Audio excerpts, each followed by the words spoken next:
ഇസ്ലാമിലെ സ്ത്രീകളെക്കുറിച്ചുള്ള കാഴ്ചപ്പാട് എന്താണ്? നമുക്കതിന്റെ അടിസ്ഥാന കാര്യങ്ങൾ ഒന്നു നോക്കാം. അപ്പോൾ ഏറ്റവും പ്രധാനപ്പെട്ട കാര്യം, ഇസ്ലാം സ്ത്രീയെ ഒരു പൂർണ്ണ വ്യക്തിയായിട്ടാണ് കാണുന്നത്, തികച്ചും സ്വതന്ത്രയായി. അവർ വിവാഹിതയാണോ അല്ലയോ എന്നത് പ്രശ്നമല്ല.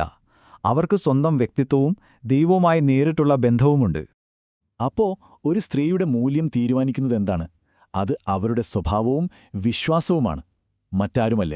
ശരി, ഈയൊരു കാഴ്ചപ്പാടിന്റെ ആത്മീയമായ അടിത്തറ എവിടെ നിന്നാണ് വരുന്നത്? നമുക്ക് ഖുറാനിലേക്ക് നോക്കാം.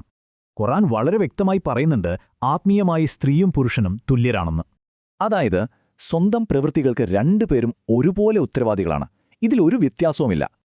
ഈയൊരു തുല്യതയുടെ ആശയം തന്നെയാണ് ഇസ്ലാമിലെ വിവാഹസങ്കല്പത്തിന്റെയും അടിസ്ഥാനം.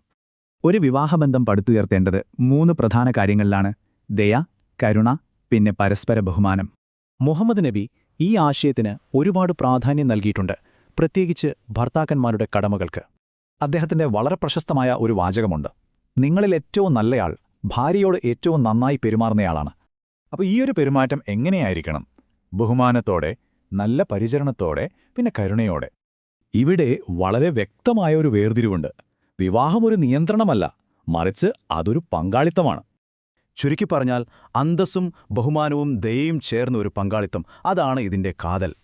ഇവിടെയാണ് നമ്മൾ ചിന്തിക്കേണ്ടത്, ഈ പങ്കാളിത്തം എന്ന ആശയം ഇന്നത്തെ കാലത്ത് എങ്ങനെയാണ് പ്രാവർത്തികമാക്കുക? If you like this video, please like and share. And if you want to see more, don't forget to subscribe to our channel. Your support truly means a lot.